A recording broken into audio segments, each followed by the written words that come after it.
This is Kreskin, and you're here to tune in on what's on my mind. I have today something very special, and I'm going to give you the opportunity of participating in this, something that I've never done in this way in my career. But let me pause just for 1 minute. This Friday is National Bow Tie Day. And those of you who saw me early in my career on many of the talk shows I appeared on, I was wearing a variety of bow ties.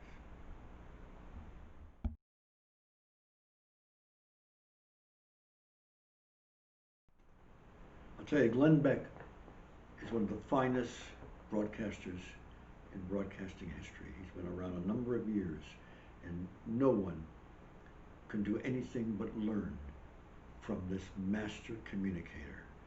He suggested something that was very, very significant just about a week or so ago, and when I was alerted to this and listened to what he has to say, it triggered off an idea that I think you're going to find fascinating and be interested in experiencing.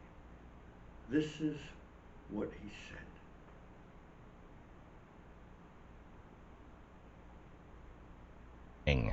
About our voting system this time around. Who's like, you know what? We should all do mail-in. We should all do. Well, you know what we should do? We should get Kreskin, and everybody who wants to vote for Trump, you just think about it, and Kreskin will write it down. Now, Glenn could have been suggesting that I advise people or influence folks how to vote and what have you, but I'm not certain that would have been the case. I wasn't with him at that time. The bottom line is that I've predicted the last 4 presidential elections. I made an intent to avoid announcing ahead of time my candidate that I predicted, because some would accuse me of championing that person and so forth. And I think I've got to use my work for the purity of my abilities. And that was that I predicted the presidency. In 2012, on the Jimmy Fallon show, I delivered my prediction sealed 1.5 years ahead of time. And they kept it and no one touched it. The last election of Donald Trump is a story in itself that's almost hard to believe, but I was successful.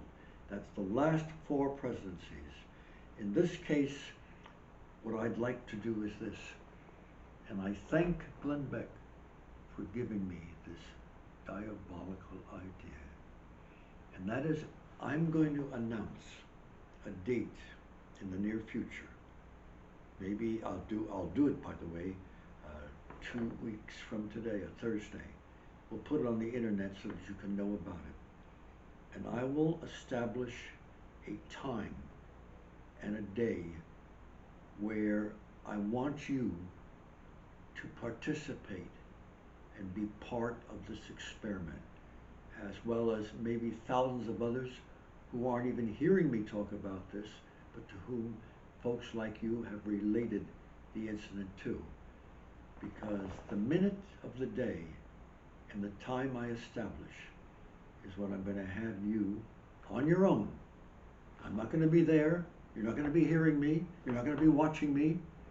Just by yourself, whether you're in a car parked over to the side, sitting outside, relaxing, or cooking, and just go to a chair and sit down.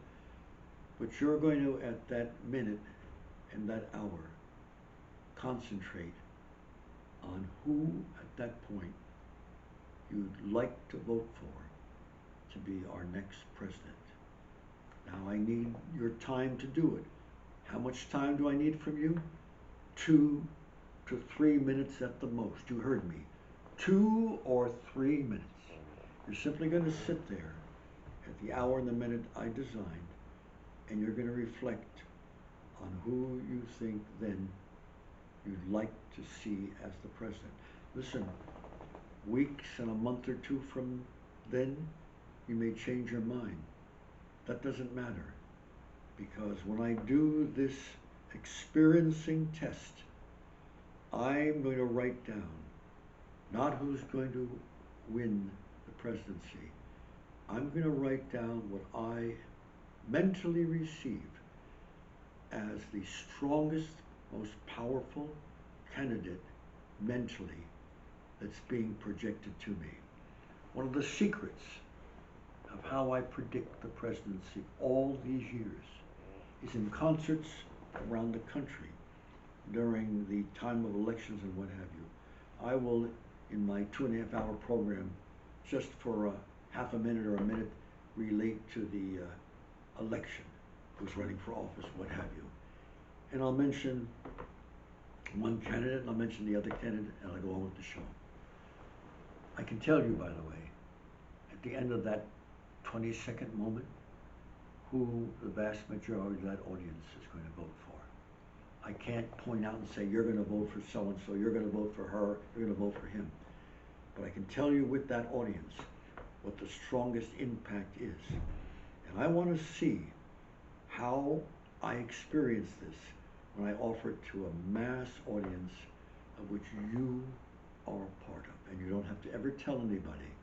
Now, a few weeks or so before the presidential election, I will file another statement. I'm going to do with you folks, I'm going to send to a number of broadcasters the date and what I felt was the strongest impact in the United States of the two candidates. A few weeks before the election, I will issue and seal in a safe a second prediction of whom I believe will be the President of the United States. Because remember, at the last election, all the feelings and all the interviews showed that a certain lady, or a relative, or what have you, husband, was going to be president, not Trump.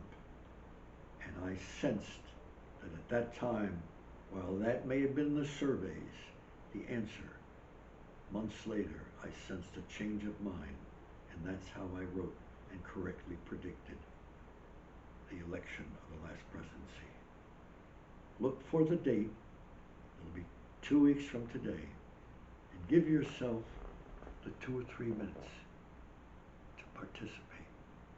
You're going to impact my thinking. I'll talk to you soon. Be the good Lord willing.